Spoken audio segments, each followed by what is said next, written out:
Hello दोस्तों, welcome to my channel PR knowledge research centre. आप लोग का स्वागत है हमारे चैनल पे। आज हम करेंगे एनसीईआरटी में समाज शास्त्र का जो दूसरा बुक है जिसका नाम है समाज का बोध, क्लास 11 का। इसमें क्लास 11 का जो है वो चैप्टर नंबर 1 है। चैप्टर नंबर 1, एक मिनट, थोड़ा इधर उधर हो गया है, नहीं हो रहा अभी। हाँ, चैप्टर नंबर 1 है जो समाज में सामाजिक संरचना, स्तरीकरण और सामाजिक प्रक्रियाएं। बहुत इम्पोर्टेंट चैप्टर है। खासकर जब आप ये सोशियोलॉजी या सोसाइटी के बारे में प्रिपरेशन करते हैं, ये आपके आंसर राइटिंग में भी बहुत हेल्पफुल होता है। तो चलिए करेंगे आज सोशियोलॉजी में समाज में सामाजिक संरचना, स्तरीकरण और सामाजिक प्रक्रियाएं। ये शायद जो है ये आपका सोशियोलॉजी के ऑप्शनल में यूनिट 7 या 5 है। इसको एक बार देख लीजिएगा। तो इसको आज हम करेंगे, ठीक है। तो डिटेल एनालिसिस होगा यूपीसी, मतलब लाइन बाय लाइन मैं इसको रीड करूंगी ताकि आप इसको रिवीजन के लिए अच्छे से रिवाइज कर सके। और अगर हमारे चैनल पे आप नए बने हैं तो प्लीज चैनल को लाइक शेयर सब्सक्राइब जरूर करें। तो चलिए स्टार्ट करते हैं बिना टाइम वेस्ट किए हुए।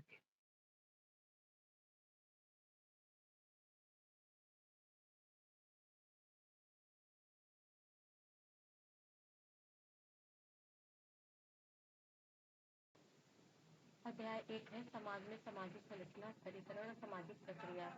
आप समाज में सामाजिक संरचना और स्तरीकरण और सामाजिक प्रक्रिया, तो परिचय है इसका। तो आपको याद होगा कि आपकी प्रारंभिक समाजशास्त्र की पुस्तक समाजशास्त्र परिचय कक्षा 11 की शुरुआत निजी समस्याओं तथा सामाजिक मुद्दों के आपसी संबंधों पर परिचर्चा से हुई थी। हमने यह भी देखा कि किस प्रकार व्यक्ति विभिन्न सामूहिकताओं से जुड़ा होता है, जैसे समूह, वर्ग, लिंग, जाति तथा जनजाति। वास्तव में आप में से प्रत्येक किसी एक समूह में ही नहीं बल्कि कई समूहों में जुड़े होते हैं। उदाहरणतः आप अपने दोस्तों, अपने परिवारों, अपने नातेदारी वर्ग तथा लिंग, अपने देश तथा प्रदेश के सदस्य हैं। अतः प्रत्येक व्यक्ति का सामाजिक संरचना तथा स्तरीकरण में एक विशेष स्थान होता है। समाजशास्त्र का परिचय आप देख सकिएगा।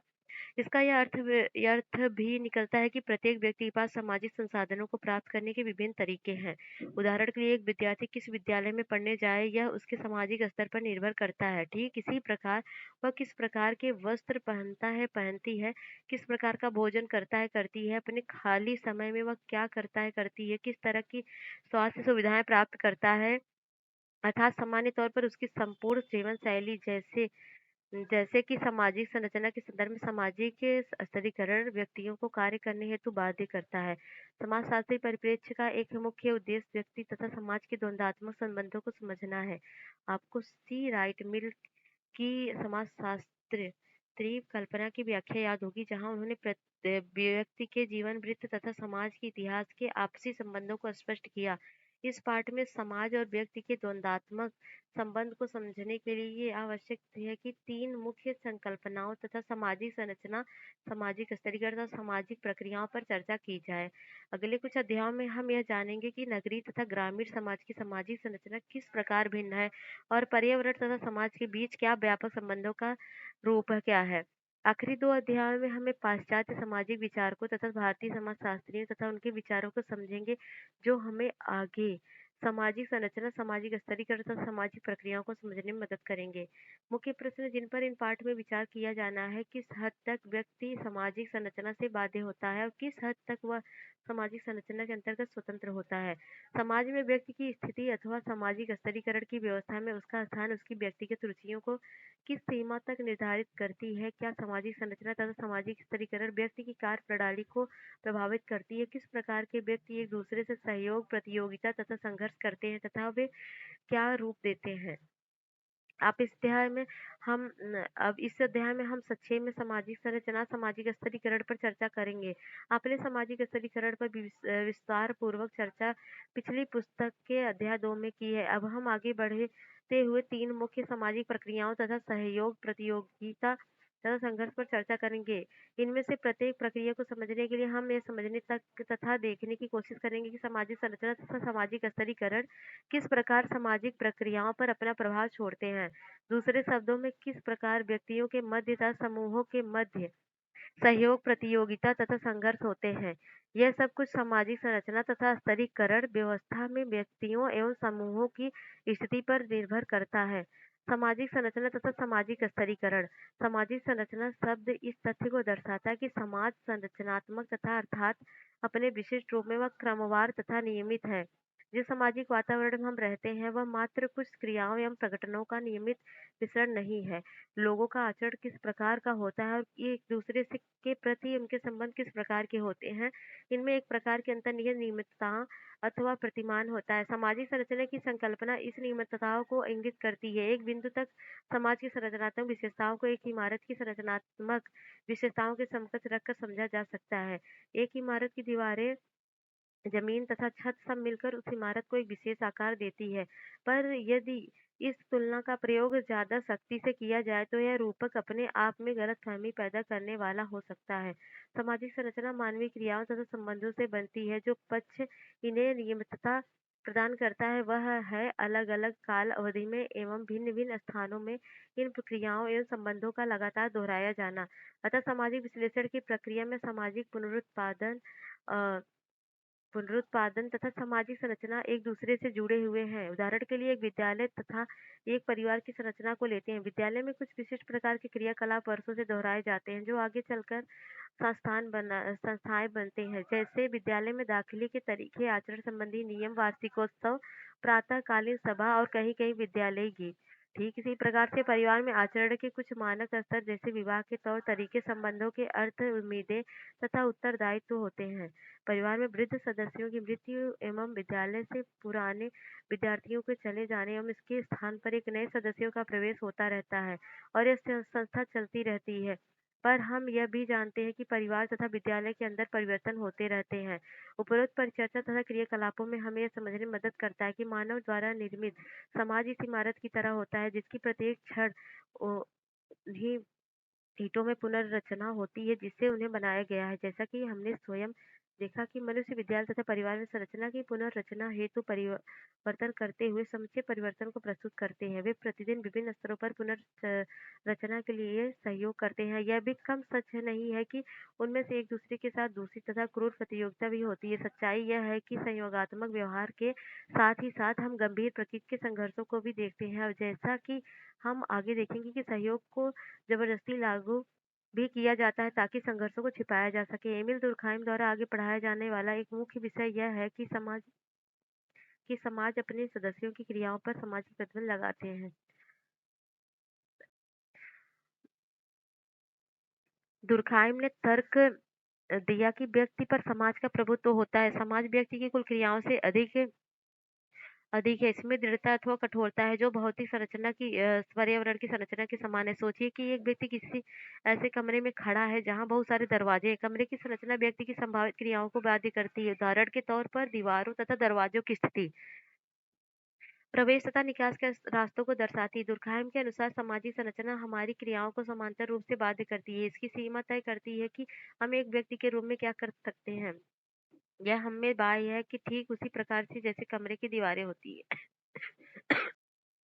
अन्य सामाजिक चिंतक जैसे कार्ल मार्क्स भी सामाजिक संरचना की बाध्यता पर बल देते हैं लेकिन साथ ही मनुष्य की सृजनात्मकता को महत्वपूर्ण मानते हैं जो सामाजिक संरचना को परिवर्तित भी करती है, उसे पुनः उत्पादित भी करती है। मार्क्स ने यह तर्क दिया कि मनुष्य इतिहास बनाता है परंतु इतिहास निर्माण ना तो उसकी इच्छा पर और ना ही उसकी मनपसंद शर्तों पर आधारित होती है। अपनी इच्छा अनुसार नहीं नहीं और ना ही वो अपनी मनपसंद शर्तों पर, बल्कि इतिहास का निर्माण उन ऐतिहासिक तथा संरचनात्मक स्थिति की उन बाध्यताओं तथा संभावनाओं के अंतर्गत होती जहाँ वह जीवन यापन कर रहा है। तो दुर्कहाइम के दृष्टिकोण को उनके प्रसिद्ध विवरण में दिखा दिया गया है। तो उन्होंने लिखा, जब मैं अपने कर्तव्य का निर्वहन एक भाई, एक पति, अपने देश के नागरिक के रूप में करता हूँ तो दिए गए अपने वचन को पूर्ण करता हूँ।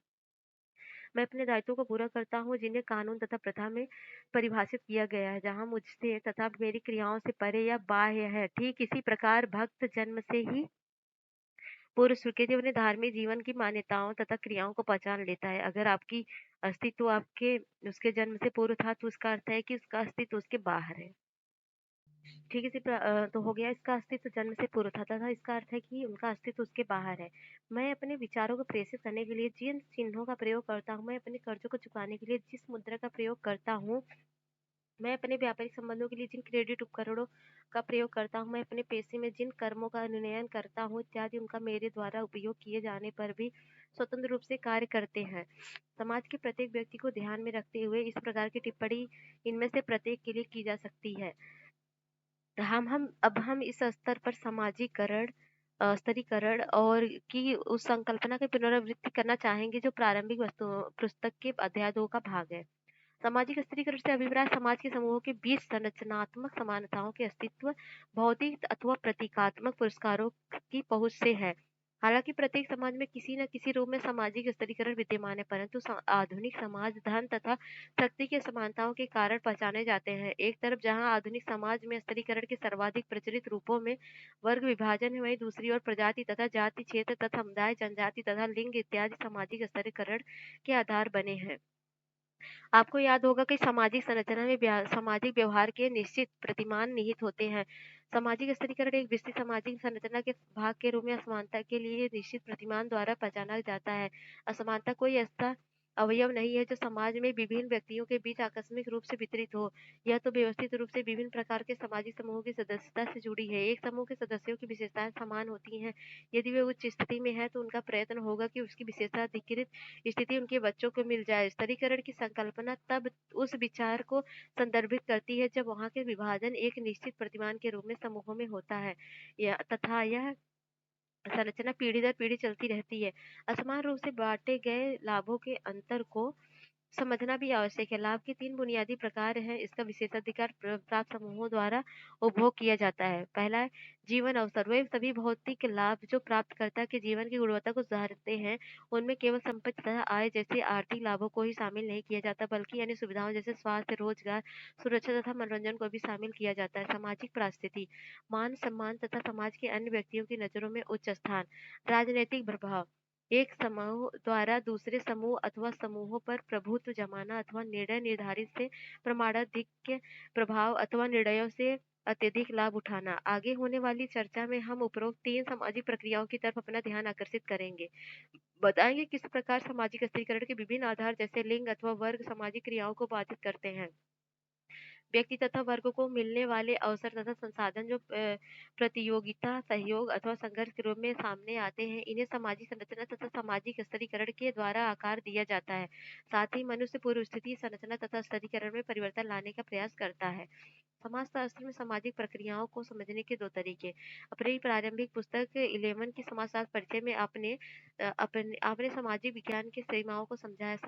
समस्या यह नहीं है कि सामान्य सामान्य ज्ञान आवश्यक रूप से गलत ही हो, परंतु यह आवश्यक परीक्षण नहीं है हुआ तथा इसे हल्के रूप में लिया जाता है। इसके विपरीत सामाजिक परिप्रेक्ष्य में प्रत्येक मुद्दे पर सवाल किए जाते हैं। किसी भी मुद्दे को ऐसे नहीं मान लिया जाता है। अतः ये केवल ऐसी व्याख्या से संतुष्ट होकर शांत नहीं होता होगा जिससे पता चलता है कि मनुष्य में प्रतियोगिता अथवा सहायता या संघर्ष जैसी भी मामला हो, क्योंकि ऐसा करना मनुष्य स्वभाव है। इस प्रकार की मान्यता पीछे यह व्याख्या है कि आंतरिक तथा सार्वभौमिक रूप से वह यह मनुष्य की प्रकृति है कि इस प्रकार की प्रक्रियाओं का लेखा जोखा रखा जाए। हालांकि जैसा हमने पहले देखा है कि समाजशास्त्र मनोवैज्ञानिक अथवा प्रकृतिवादी व्याख्याओं से संतुष्ट नहीं होता है। समाजशास्त्र सहयोग, प्रतिस्पर्धा तथा संघर्ष की प्रक्रियाओं की व्याख्या समाज की वास्तविक संरचना के अंतर्गत करना चाहिए। ये हमने पिछले पुस्तक में चर्चा की कि समाज में किस प्रकार की विभेद तथा बहुलता की समझ व्याप्त है।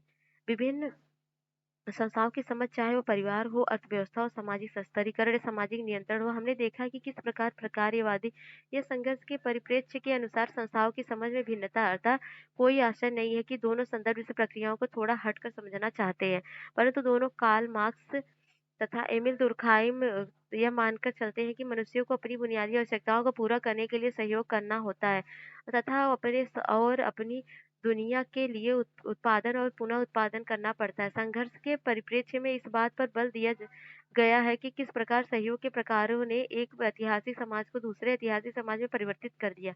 उदाहरणतः यह देखा जाता है कि सामान्यतः सरल समाजों में जहाँ अतिरिक्त उत्पादन नहीं होता है तथा जहाँ व्यक्तियों तथा समूहों में आपसी सहयोग था, और वे वर्ग, जाति अथवा प्रजाति में नहीं बँटे थे, परंतु जिस समाज में अतिरिक्त उत्पादन होता है, चाहे वह जमींदार हो अथवा पूंजीवादी प्रभावशाली वर्ग, अतिरिक्त उत्पादन पर अधिकार होता था तथा सहयोग भी संभावित संघर्ष तथा प्रतियोगिता से जुड़ा होता था। संघर्ष का दृष्टिकोण इस बात पर बल देता है कि समूहों तथा व्यक्तियों का स्थान उत्पादन प्रणाली के संबंधों में भिन्न तथा असमान होता है।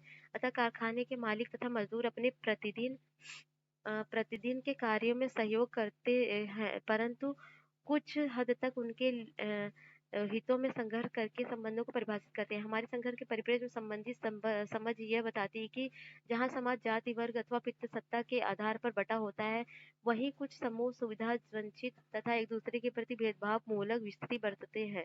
इससे भी आगे प्रभावशाली समूहों में यह स्थिति सांस्कृतिक मानदंडों, ज्यादातर जबरदस्ती अथवा हिंसा द्वारा भी उत्पन्न की जाती है। जैसा कि आप आगे आने वाले अनुच्छेदों में देखेंगे, एक प्रकारवादी परिप्रेक्ष्य इस प्रकार के मानदंडों अथवा संस्तुतियों की भूमिका की प्रशंसा करने से नहीं चूकता, परंतु इन सबको प्रकारों को समाज की संपूर्णता के रूप में समझता है, न कि उस संदर्भ में जहाँ प्रभावशाली समूहों द्वारा समाज को नियंत्रित किया जाता है। प्रकारवादी परिप्रेक्ष्य का सरोकार मुख्य रूप से समाज में व्यवस्था की आवश्यकता से है, जिन्हें कुछ प्रकार्यात्मक अनिवार्यताएं, प्रकार्यात्मक अपेक्षा तथा पूर्वापेक्षाएं कहा जाता है। ये विस्तृत रूप से उन शर्तों को पूरा करती है जो व्यवस्था के अस्तित्व के लिए आवश्यक है। जैसे नए सदस्यों का समाजीकरण, संचार की साझा प्रक्रिया, व्यक्ति की भूमिका निर्धारित के तरीके।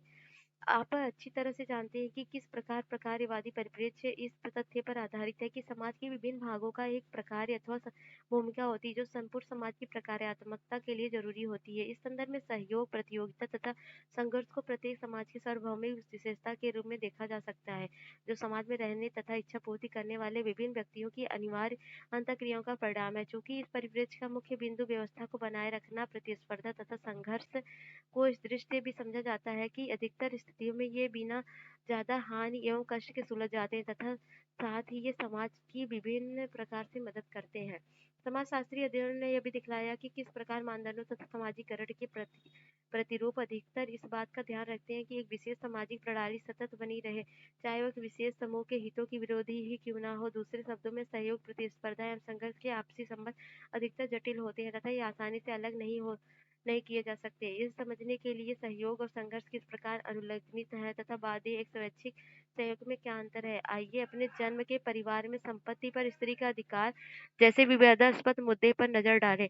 समाज के विभिन्न हिस्सों में यह जानने के लिए कि जन्म की संपत्ति के संबंध में उनका क्या दृष्टिकोण है, एक अध्ययन किया गया। समाजशास्त्र स्त्रियों की एक अच्छी खासी संख्या संपत्ति के अपने अधिकार पर बोलते हुए अपनी बेटी के प्रेम तथा बेटी के लिए अपने प्रेम के विषय को उठाया, परंतु इस विषय पर भावनात्मक होकर न आशंका पर बल देते हुए कहा कि वे संपूर्ण अथवा अंशतः किसी भी प्रकार का अपनी जन्म की संपत्ति पर दावा नहीं करेगी, क्योंकि वह डरती थी कि ऐसा करने से भाइयों के साथ उनके संबंधों में कड़वाहट आ जाएगी तथा भाभियां उनसे घृणा करने लगेंगी।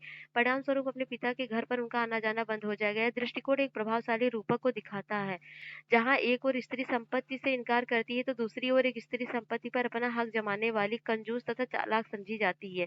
संवेदनाओं में एक करीबी संपर्क होता है, जहाँ प्रतिवर्ती रूप में अपने जन्म के परिवार का एक भाग बने रहने तथा उनकी उन्नति में सहायक होने और मुसीबत की घड़ी में काम करने की इच्छा बनी थी। क्रियाकलाप 2 आपको समझने में मदद करेगी कि ये क्रियाकलाप है, इसको पढ़ सकते हैं। आगे की क्रियाकलाप पढ़ते रहिए।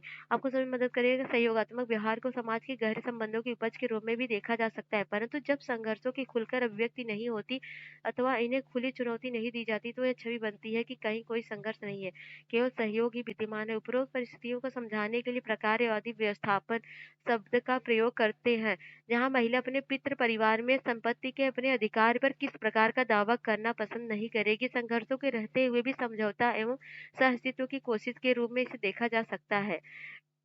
सहयोग तथा श्रम विभाजन। सहयोग का विचार मानव व्यवहार की कुछ मान्यताओं पर आधारित है। यह तर्क दिया जाता है कि मनुष्यों के सहयोग के बिना मानव जाति का अस्तित्व कठिन हो जाएगा।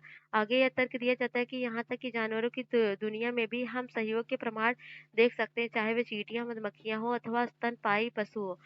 परंतु पशुओं की दुनिया में तुलना सावधानीपूर्वक की जानी चाहिए। हम समाजशास्त्र की 2 विभिन्न सैद्धांतिक परंपराओं का प्रयोग इस बिंदु के विश्लेषण से करेंगे कि जिनका एमिल दुर्कheim तथा कार्ल मार्क्स ने प्रतिनिधित्व किया। अधिकतर समय समाजशास्त्र में इस मान्यता को सहमति नहीं मिली कि मनुष्य का स्वभाव घिनौना तथा क्रूर हो। एमिल दुर्कheim ने इस दृष्टिकोण के आदिम मानव जाति की एकमात्र उत्तेजना यही थी कि उनकी भूख प्यास की हमेशा पूरी संतुष्टि हो के विपक्ष में इस प्रकार के तर्क दिए जाते हैं। तो उपरोक्त परिस्थितियों को समझने के लिए प्रकारवादी व्यवस्थापन शब्द का प्रयोग करते हैं, जहाँ महिला अपने पितृ परिवार में संपत्ति के अपने अधिकार पर किसी प्रकार का दावा करना पसंद नहीं करेगी। संघर्षों के रहते हुए भी समझौता एवं सह-अस्तित्व की कोशिश के रूप में इसे देखा जा सकता है। ये सब तो हो चुका है ना? शायद मेरी पीरियड आ गई। तो ठीक है, यहाँ से पढ़ते हैं। अधिकतर समय समाजशास्त्र में इस मान्यता को सहमति नहीं मिली कि मनुष्य का स्वभाव घिनौना तथा क्रूर होता है। एमिल दुर्कheim ने इस दृष्टिकोण को आदिम मानव जाति की एकमात्र उत्तेजना यही थी कि उनकी भूख तथा प्यास की हमेशा पूरी पुष्टि हो तो के विपक्ष में इस प्रकार के तर्क दिए। ऐसे विचारकों ने नैतिक जीवन के आवश्यक अवयवों को नजरअंदाज किया है। वे संयमित प्रभावों का प्रयोग जो समाज अपने सदस्यों पर करता है, जो उनके अस्तित्व तथा चुनाव के संघर्ष की पार्श्विक क्रिया को नियमित तथा शून्य कर देता है। जहाँ कहीं भी समाज है, वहाँ पर परार्थवाद है, क्योंकि वहाँ एकता है। अतः हम परार्थवाद को मनुष्यता के प्रारंभ में ही देखते हैं और यहाँ तक कि असंयमित रूप से भी। दुर्कheim 1933। दुर्कheim के लिए एकता समाज का नैतिक बल है तथा सहयोग और इस तरह के समाज के प्रकारों को समझने के लिए बुनियादी अवयव है। विभाजन की भूमिका जिसमें सहयोग निहित है यथार्थ रूप से समाज की आवश्यकताओं की पूर्ति करती है। श्रम विभाजन एक ही समय में जहाँ प्रकृति का नियम है, वहीं दूसरी ओर मनुष्य के व्यवहार का नैतिक नियम भी है। दुर्कheim ने यांत्रिक तथा सावयवी एकता में अंतर स्पष्ट किया, जो क्रमशः पूर्ण औद्योगिक तथा जटिल औद्योगिक समाजों की विशेषता थी। यांत्रिक एकता संहति का एक रूप है जो बुनियादी रूप से एकरूपता पर आश्रित है। इस समाज के अधिकांश सदस्य एक जैसा जीवन व्यतीत करते हैं। एक कम से कम एक विशेषता अथवा श्रम विभाजन को हमेशा आयु तथा लिंग से जोड़ा जाता है। समाज की मुख्य विशेषता है इस समाज के सदस्य परस्पर अपनी मान्यताओं तथा संवेदनाओं, अंतर्विवेक तथा चेतना से जुड़े होते हैं। सावयवी एकता सामाजिक संहति का वह रूप है जो श्रम विभाजन पर आधारित है तथा जिसके फलस्वरूप समाज के सदस्यों में सहनिर्भरता जैसे जैसे व्यक्ति विशेषता हासिल करता है वैसे वैसे दूसरों पर अधिक निर्भर हो जाता है। कृषि आधारित जीविका में लगा एक परिवार अपने जैसा काम करने वालों की थोड़ी या बगैर किसी मदद के जीवित रह सकता है, परंतु कपड़ा अथवा कार उद्योग में लगा व्यापारी अन्य विशिष्ट कर्मचारियों के बिना जीवित नहीं रह सकता, जो उनकी बुनियादी जरूरतों को पूरा करते हैं। तो कार्ल मार्क्स भी मनुष्य जीवन तथा पशु जीवन में अंतर स्पष्ट करते हैं। जहाँ दुर्कheim परार्थवाद अथवा एकता को मानव दुनिया की विशिष्ट लक्षणों को मानते हैं, वहीं कार्ल मार्क्स चेतना पर बल देते हैं। मनुष्य तथा पशुओं में अंतर चेतना, धर्म तथा किसी अन्य वस्तु के आधार पर किया जा सकता है। जैसे कि वे अपने आजीविका के साधन उत्पन्न करने लगते हैं, वे स्वयं को पशुओं से भिन्न समझना प्रारंभ कर देते हैं। यह प्रयास उनमें भौतिक संगठन द्वारा निश्चित होता है। आजीविका के साधनों के उत्पादन से मनुष्य परोक्ष रूप से अपने भौतिक जीवन को प्रदर्शित करता है। और मार्क्स का उपरीत कथन कठिन लग रहा है, परंतु सहयोग मनुष्य जीवन को पशु जीवन से किस प्रकार भिन्न करता है को समझने में मदद करेगा। मनुष्य केवल सहयोग के लिए समायोजन तथा सामंजस्य ही नहीं करते, बल्कि इस क्रिया में समाज को बदलते भी हैं। उदाहरण के लिए सदियों से पुरुषों तथा महिलाओं ने प्रकृति बाध्यताओं में अपने आप को समायोजित किया तथा विभिन्न तकनीकी आविष्कारों ने मनुष्य के जीवन को ही नहीं बदला, बल्कि समय के साथ प्रकृति को भी बदल दिया। इस प्रकार से मनुष्य सहयोग करते हुए निष्क्रिय रूप से केवल समायोजन सामंजस्य ही नहीं करते, बल्कि उस प्राकृतिक तथा सामाजिक संसार को भी बदल देते हैं जहाँ वे समायोजन करते हैं। हमने पिछली पुस्तक समाजशास्त्र परिचय में संस्कृति पर एक अध्याय पर देखा कि किस प्रकार भारतीयों को ब्रिटिश साम्राज्यवाद के अनुभवों के कारण अंग्रेजी भाषा के साथ समायोजन, सामंजस्य तथा सहयोग करना पड़ा था। लेकिन इस प्रक्रिया में इंग्लिश का उद्भव एक जीवित सामाजिक यथार्थ है। यद्यपि दुर्कheim ने प्रकारवादी संदर्भ पर तथा मार्क्सिस्ट संघर्ष के परिप्रेक्ष्य में सहयोग पर बल दिया, परंतु दोनों के विचार अलग है। मार्क्स के अनुसार ऐसे समाज में जहाँ वर्ग विद्यमान है, वहाँ सहयोग स्वैच्छिक नहीं होता। उनका तर्क है कि सामाजिक शक्ति अर्थात बहुस्तरीय उत्पादक शक्तियाँ जिनका उद्भव विभिन्न व्यक्तियों के सहयोग तथा श्रम विभाजन द्वारा होता है, इन व्यक्तियों को लगता है कि उनका सहयोग स्वैच्छिक न होकर स्वाभाविक होता है। यह स्वयं की सम्मिलित ताकत का परिणाम न होकर एक अनजान ताकत का परिणाम है जो उनके बाहर स्थित है। मार्क्स ने अलगाव शब्द का प्रयोग श्रम की मूर्त अंतर्वस्तु तथा श्रम के उत्पाद पर मजदूरों के नियंत्रण में कमी के संदर्भ में किया। दूसरे शब्दों में मजदूर अपने कार्य को किस प्रकार व्यवस्थित करें, इस पर उनका नियंत्रण नहीं होता है और इसी प्रकार वे अपने श्रम के उत्पादन पर से भी अपना नियंत्रण खो देते हैं। हम यहाँ दो विपरीत उदाहरणों की चर्चा कर सकते हैं। संतुष्टि तथा सृजनात्मकता का भाव जो एक बुनकर या कुम्हार तथा लुहार को अपने काम से मिलता है, तथा दूसरी ओर एक फैक्ट्री में काम करने वाले मजदूर जिसका एकमात्र कार्य पूरे दिन में लीवर खींचना या बटन दबाना होता है। इन हालातों में सहयोगी आरोपित होता है। प्रतिस्पर्धा और अवधारणा एवं अ, व्यवहार के रूप में, जैसा कि सहयोग के विषय में हुआ, प्रतियोगिता की संकल्पना इस विचार के साथ आगे बढ़ती है कि प्रतिस्पर्धा विश्वव्यापी तथा स्वाभाविक है। यह हम जान चुके हैं कि किस प्रकार समाजशास्त्र की व्याख्या प्रकृतिवादी व्याख्या से भिन्न है। अतः यह आवश्यक है कि एक सामाजिक तत्व के रूप में प्रतिस्पर्धा को समझा जाए, जिसका समाज में उद्भव हुआ तथा एक निश्चित ऐतिहासिक समय में यह प्रभावी रही है। समकालीन समय में यह सर्वप्रमुख विचार है तथा अधिकतर यह समझना मुश्किल होता है कि कहीं ऐसा समाज हो सकता है जहाँ प्रतिस्पर्धा एक मार्गदर्शक ताकत ना हो।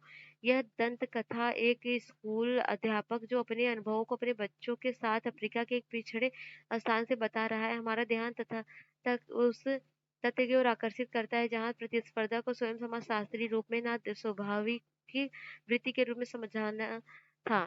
यह दंत कथा अध्यापक की इस मान्यता पर आधारित है कि बच्चे दौड़ने की प्रतिस्पर्धा के विचार से प्रसन्न होंगे तथा विजेता को एक चॉकलेट इनाम के रूप में दिया जाएगा। आश्चर्य उनके इस सुझाव ने बच्चों में किसी प्रकार के उत्साह का संचार नहीं किया, बल्कि दूसरी तरफ निश्चितता और दुख को बढ़ा दिया।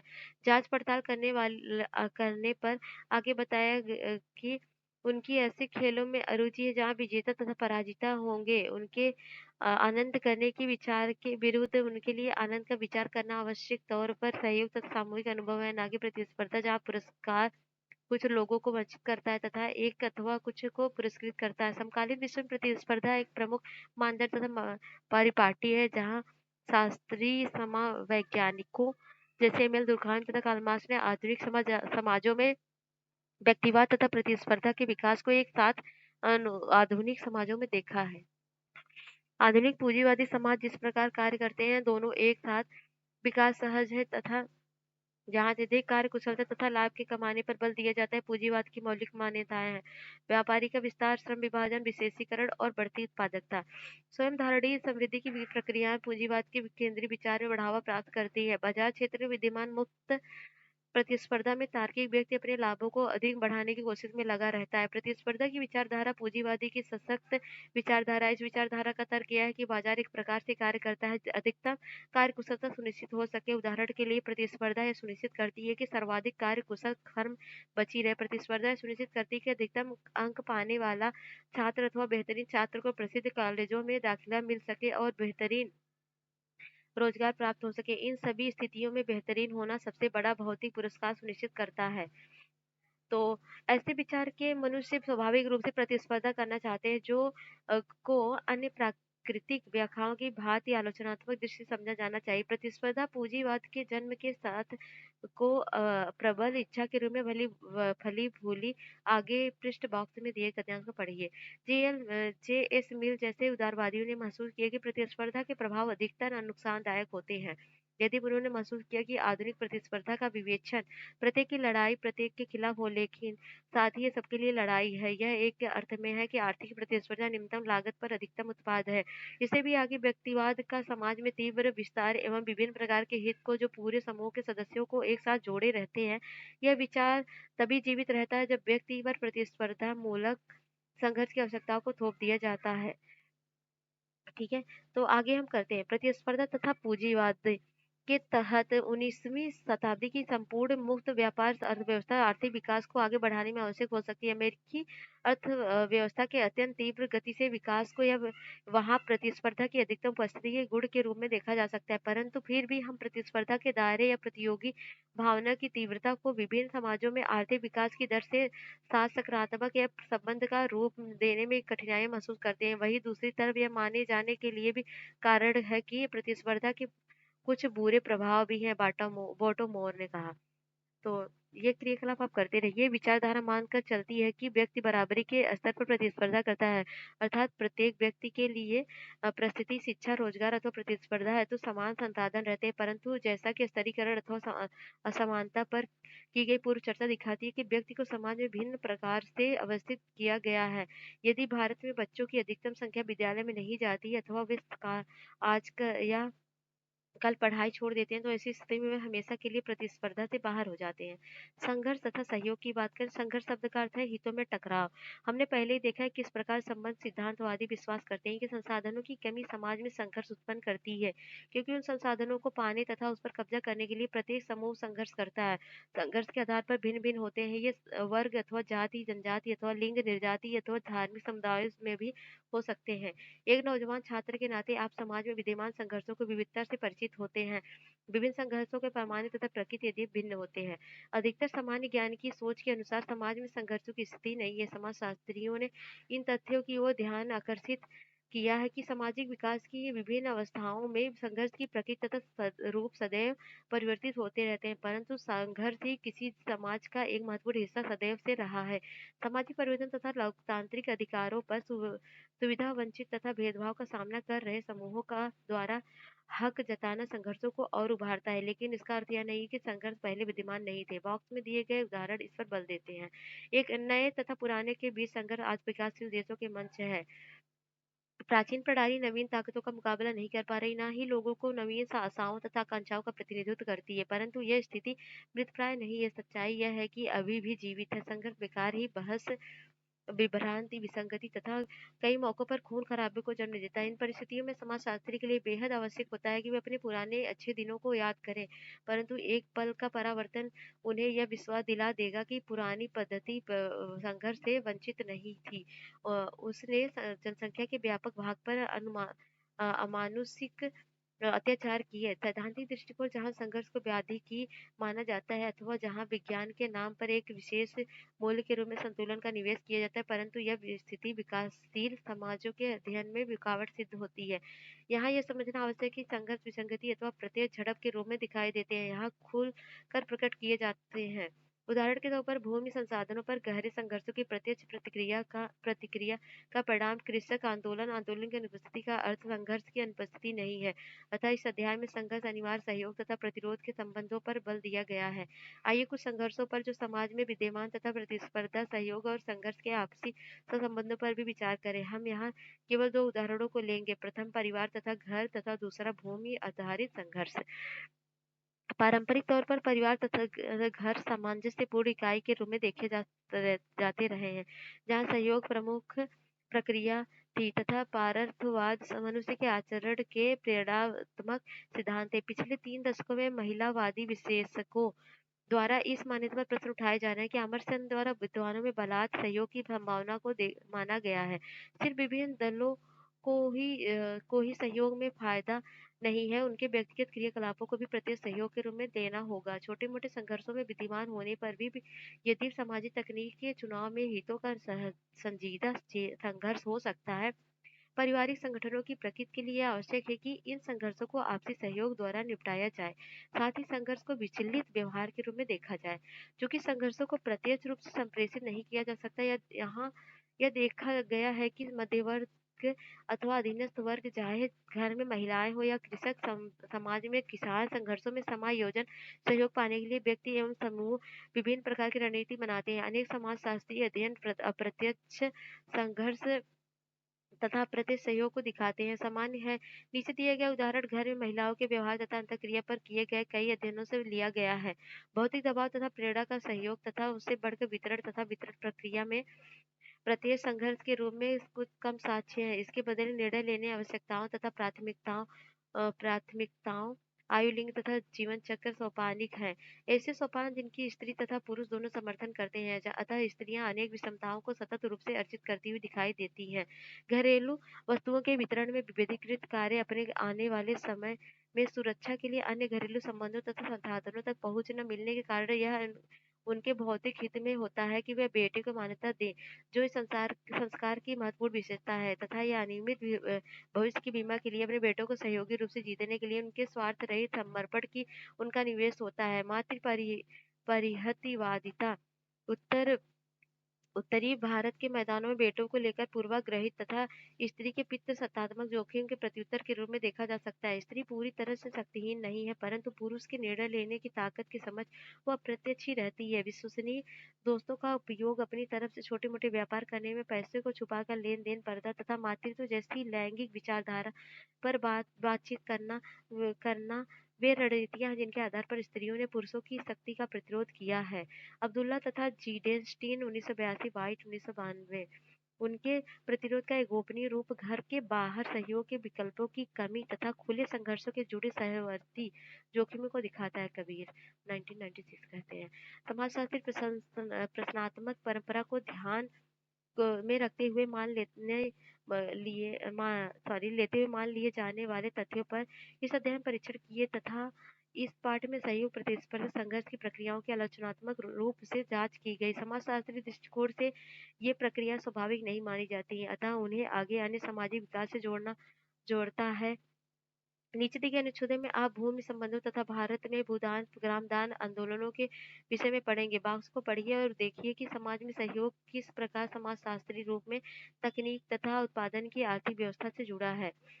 तो इस पाठ का मुख्य उद्देश्य एक और सामाजिक तथा स्तरीकरण के संबंधों को समझना है, तो दूसरी ओर सामाजिक प्रक्रिया के रूप में सहयोग, प्रतिस्पर्धा, संघर्ष को आपने देखा होगा कि तीनों सामाजिक प्रक्रियाएं भिन्न है, लेकिन अधिकांशतः वे एक साथ मौजूद होती है तथा एक दूसरे से कभी छिपे और कभी खुले रूप में संबंध और विद्यमान होती है, जैसा कि बलात् सहयोग के संदर्भ में हुई चर्चा से पता चलता है।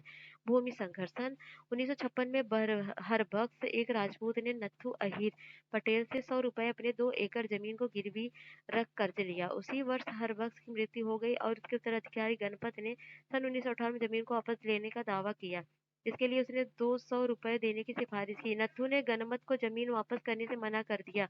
गणमत जिसके लिए कानूनी कार्रवाई का सहारा नहीं ले सका, क्योंकि यह लेन देन आयव्यय रिकॉर्ड में कहीं दर्ज नहीं था। इन परिस्थितियों के अधीन गणपत ने हिंसा का सहारा ले सन 1959 में जबरन भूमि पर अधिकार कर लिया। गणपत चूंकि स्वयं एक पुलिस कांस्टेबल था, अतः इस मामले में उसने अफसरों पर काफी प्रभाव डाला। जब पटेल फुलेरा गया तो उसे पुलिस स्टेशन ले जाया गया और जबरन उसे इस बात पर राजी किया गया कि वो जमीन गणमत को वापस लौटा देगा। इसके पश्चात ग्राम वासियों की एक सभा बुलाई गई, जब पटेल को पैसा दिया गया और गणमत को अपनी जमीन वापस मिली। तो ये है कहानी। तकनीकी विस्तार में भी सहयोग की आवश्यकता को कम किया है। उदाहरण के लिए चरस चलाने के लिए कुओं की सिंचाई करने वाली एक घरेलू विधियां जो होती है, 2 जोड़ी बैल तथा 4 व्यक्तियों की आवश्यकता होती है। एक साधारण किसान 4 बैलों का खर्च नहीं उठा सकता, अथवा एक औसत घर में शायद जरूरत जितने आदमी के ना हो। ऐसी स्थिति में वे बैल अथवा आदमी दूसरे घरों में मंगवाते हैं, वैसी सेवाएं को देने के बदले में। परंतु यदि चरस को रहट से बदल दिया जाए तो रहट जिस पर भारी पूंजी निवेश की आवश्यकता पड़ती है, तब मात्र एक जोड़ी बैल तथा एक व्यक्ति की आवश्यकता इसे चलाने में पड़ती है। सिंचाई के संदर्भ में सहयोग की आवश्यकता को भारी पूंजी निवेश तथा सक्षम तकनीकी के कारण कम कर दिया। अतः किसी प्रणाली में तकनीकी स्तर व्यक्तियों तथा समूहों के बीच सहयोग की आवश्यकता को निर्धारित करता है। ओमेन 1972। ठीक है, तो अब शब्दावली है। पर हितवाद क्या होता है? सिद्धांत बिना किसी लाभ के दूसरों के हित के लिए कामना करना। अलगाव क्या होता है? मार्क्स ने इस अवधारणा का प्रयोग मजदूरों का अपने श्रम तथा श्रम उत्पाद पर किसी प्रकार के अधिकार का न हो के संदर्भ में किया। इसमें मजदूरों की कार्य के प्रति रुचि समाप्त होने लगती है। प्रतिमानहीनता मतलब दुर्खाइम के लिए सामाजिक स्थिति जहाँ व्यवहार को पथ प्रदर्शित करने वाले मानदंड नष्ट हो जाते हैं, व्यक्ति बिना सामाजिक बाध्यता अथवा पथ प्रदर्शन के रह जाता है, एक नियम हीनता की स्थिति होती है। पूंजीवाद क्या होता है? वह आर्थिक प्रणाली जहाँ उत्पाद के साधन पर निजी अधिकार होता है तथा जिसका प्रयोग बाजार व्यवस्था में लाभ कमाना है, जहाँ सब मजदूरों द्वारा दिया किया जाता है। श्रम विभाजन कार्य का विशिष्टीकरण जिसके माध्यम से विभिन्न रोजगार उत्पादन प्रणालियों से जुड़े होते हैं। प्रत्येक समाज में किसी न किसी रूप में श्रम विभाजन होता है, विशेषकर पुरुषों को दिए गए कार्य तथा महिलाओं द्वारा किए गए कार्य। औद्योगिकरण के विकास के साथ श्रम विभाजन और जटिल हो गया है, अतः किसी भी प्रकार के उत्पादन की तुलना में आधुनिक विश्व में श्रम विभाजन का क्षेत्र अंतर्राष्ट्रीय हो गया है। तो ये भी है। प्रभुत्वशाली विचारधारा विचार अथवा मान्यताएं जो प्रभुत्वशाली समूहों के हितों की रक्षा करते हैं। व्यक्तिवाद व सिद्धांत अथवा चिंतन जो समूह के स्थान पर व्यक्तियों की स्वायत्ता को महत्व देता है। मुक्त व्यापार व राजनीति तथा आर्थिक नजरिया जो इस सिद्धांत पर आधारित है कि सरकार द्वारा अर्थशास्त्र में अर्थव्यवस्था में अहस्तक्षेपी नीति अपनाई जाए तथा बाजार एवं संपत्ति मालिकों को पूरी तरह छूट दे दी जाए।